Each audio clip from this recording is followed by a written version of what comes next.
প্রিয় দর্শক, আজ আমরা এমন একটি ধর্ম নিয়ে আলোচনা করব যা বিশ্বের বৃহত্তম ধর্মীয় সম্প্রদায়। বিশ্বের প্রায় 2.5 বিলিয়ন মানুষ এই ধর্মের অনুসরণ করে।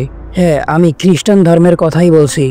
আজ আমরা জানব এই ধর্মের উৎপত্তি, তাদের বিশ্বাস, আচার অনুষ্ঠান, পবিত্র গ্রন্থ এবং ভবিষ্যতের পৃথিবী নিয়ে তাদের কি ধারণা। চলুন শুরু করা যাক।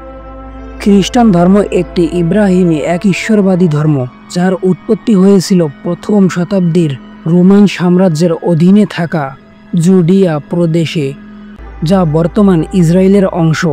এই ধর্মের মূল ভিত্তি হল যীশু খ্রিস্টের জীবন, শিক্ষা, ক্রুশবিদ্ধ হওয়া এবং পুনরুত্থান। যীশু, যাকে খ্রিস্টানরা ঈশ্বরের পুত্র এবং মানবতার ত্রাণকর্তা হিসেবেও বিশ্বাস করে। প্রাথমিকভাবে এটি ইহুদি ধর্মের একটি শাখা হিসেবে শুরু হয়েছিল। যিশুর অনুসারীরা, যাদেরকে পরে খ্রিস্টান বলা হয়, যিশুর শিক্ষা প্রচার করতে শুরু করেন। সেন্ট পিটার এবং সেন্ট পল এর মতো প্রেরিতদের মাধ্যমে এই ধর্ম দ্রুত রোমান সাম্রাজ্য জুড়ে ছড়িয়ে পড়ে। রোমান সাম্রাজ্যের নিপীড়ন সত্ত্বেও খ্রিস্টান ধর্ম প্রসার লাভ করে এবং 4th শতাব্দীতে এটি রোমান সাম্রাজ্যের রাষ্ট্রীয় ধর্মে পরিণত হয়। এরপর আসি, খ্রিস্টানরা কাকে ঈশ্বর হিসেবে মানেন। খ্রিস্টান বিশ্বাসে ঈশ্বর হলো এক ও অদ্বিতীয়, তবে তিনি পবিত্র ত্রিমূর্তি রূপে প্রকাশিত হন। এই ত্রিমূর্তির 3টি সত্তা হল: 1. পিতা ঈশ্বর, গডফাদার, যিনি মহাবিশ্বের সৃষ্টিকর্তা এবং ধারক। 2. পুত্র ঈশ্বর, গড দি সন, যীশু খ্রিস্ট, যিনি মানব রূপে পৃথিবীতে এসেছেন মানব জাতিকে পাপ থেকে মুক্তি দিতে। 3. পবিত্র আত্মা, যিনি বিশ্বাসীদের মধ্যে ঈশ্বরের শক্তি এবং উপস্থিতি হিসেবে কাজ করেন, তাদের পথ দেখান এবং সান্ত্বনা দেন। খ্রিস্টানরা বিশ্বাস করে যে এই 3টি সত্তা একই ঈশ্বরের 3টি বিভিন্ন প্রকাশ, কিন্তু তারা প্রত্যেকেই পূর্ণাঙ্গ ঈশ্বর। তারা যিশুকে মানব জাতির পাপের প্রায়শ্চিত্তকারী এবং পরিত্রাণের একমাত্র পথ হিসেবে বিশ্বাস করেন। এরপর আসি খ্রিস্টান ধর্মের আচার অনুষ্ঠান নিয়ে। খ্রিস্টান ধর্মে বেশ কিছু আচার অনুষ্ঠান রয়েছে যা তাদের বিশ্বাস ও আধ্যাত্মিক জীবনের অবিচ্ছেদ্য অংশ।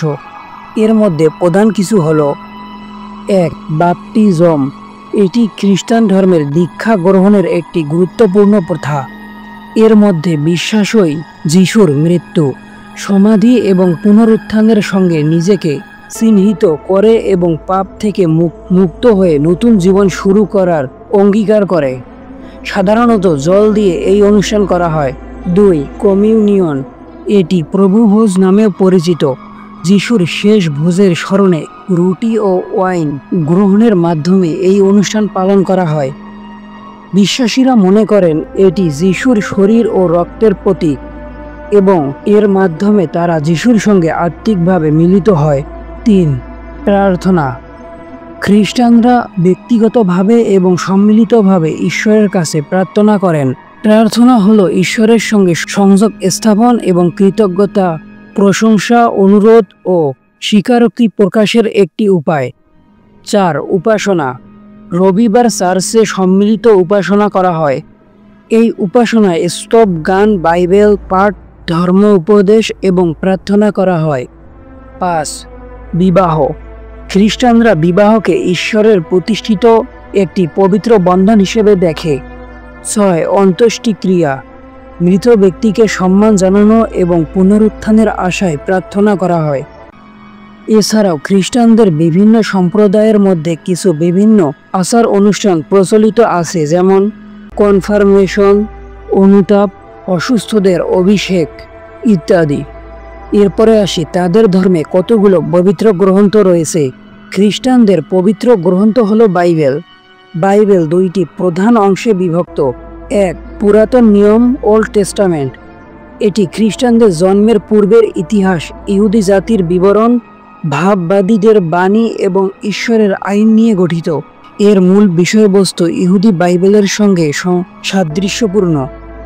2. নতুন নিয়ম, নিউ টেস্টামেন্ট। এটি যীশু খ্রিস্টের জীবন, শিক্ষা, অলৌকিক কাজ, ক্রুশবিদ্ধ, পুনরুত্থান এবং তার শিষ্যদের প্রাথমিক খ্রিস্টান চার্চ প্রতিষ্ঠার বিবরণ নিয়ে গঠিত। এই অংশে সুসমাচার, প্রেরিতদের কার্য, পত্রবলী, প্রকাশিত বাক্য অন্তর্ভুক্ত। খ্রিস্টানরা বিশ্বাস করে যে বাইবেল হলো ঈশ্বরের অনুপ্রাণিত বাক্য যা মানুষের জন্য ঈশ্বরের ইচ্ছা এবং পরিত্রাণের পথ নির্দেশ করে। এরপর আসি খ্রিস্টান জাতির উদ্দেশ্য কি।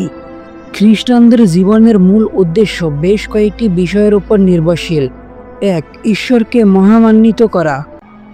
এটি প্রায় সব ধর্মেই দেখা যায়। তাদের জীবনের প্রধান উদ্দেশ্য হলো ঈশ্বরের প্রশংসা করা, তার বাধ্য থাকা এবং তার ইচ্ছার প্রতি নিজেদের জীবন উৎসর্গ করা।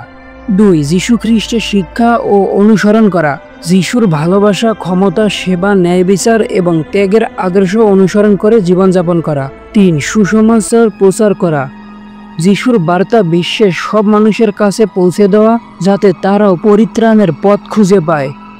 4. প্রতিবেশীকে ভালোবাসা। যিশুর দ্বিতীয় মহান আদেশ, তোমরা প্রতিবেশীকে নিজের মতো ভালোবাসো, মেনে চলো এবং দরিদ্র, অসুস্থ ও অভাবী মানুষের সেবা করো। 5. চিরন্তন জীবনের জন্য প্রস্তুতি। এই জীবনের পরই একটি অনন্ত জীবন রয়েছে বলে বিশ্বাস করা এবং সেই জীবনের জন্য আধ্যাত্মিকভাবে প্রস্তুতি নেয়া।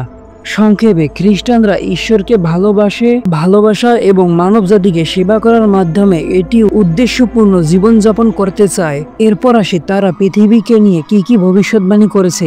বাইবেল, বিশেষ করে নতুন নিয়মে প্রকাশিত বাক্য, বুক অফ রিভলিউশন এবং পুরাতন নিয়মের কিছু ভাববাদী গ্রন্থে পৃথিবী ও শেষ সময় সম্পর্কে অনেক ভবিষ্যৎবাণী করা হয়েছে। এর মধ্যে কিছু প্রধান ভবিষ্যৎবাণী হলো: 1. যীশু খ্রিস্টের দ্বিতীয় আগমন। খ্রিস্টানরা বিশ্বাস করে যে যীশু আবারও পৃথিবীতে ফিরে আসবেন মহিমান্বিত রাজা হিসেবে, জীবিত ও মৃতদের বিচার করতে। 2. মহা দুর্যোগের সময়। যীশুর দ্বিতীয় আগমনের আগে পৃথিবীতে এক চরম দুর্দশা, যুদ্ধ, দুর্ভিক্ষ, মহামারী এবং প্রাকৃতিক দুর্যোগের সময় আসবে বলে ভবিষ্যৎবাণী করা হয়েছে। এরপর 1000 বছরের শাসন। কিছু খ্রিস্টান বিশ্বাস করে যে যীশু পৃথিবীতে 1000 বছর ধরে শাসন করবে, যা শান্তি ও ন্যায় বিচারের সময় হবে। এরপর শেষ বিচার। যীশু সমস্ত মানবজাতির বিচার করবেন, যেখানে ধার্মিকদের অনন্ত জীবনে পুরস্কৃত করা হবে এবং পাপীদের শাস্তি দেয়া হবে। এরপর নতুন স্বর্গ ও নতুন পৃথিবী। বাইবেলে একটি নতুন স্বর্গ ও নতুন পৃথিবীর বর্ণনা দেওয়া হয়েছে, যেখানে কোনো পাপ, দুঃখ বা কষ্ট থাকবে না। এটি ঈশ্বরের সঙ্গে মানবজাতির অনন্তকালের বাসস্থান হবে।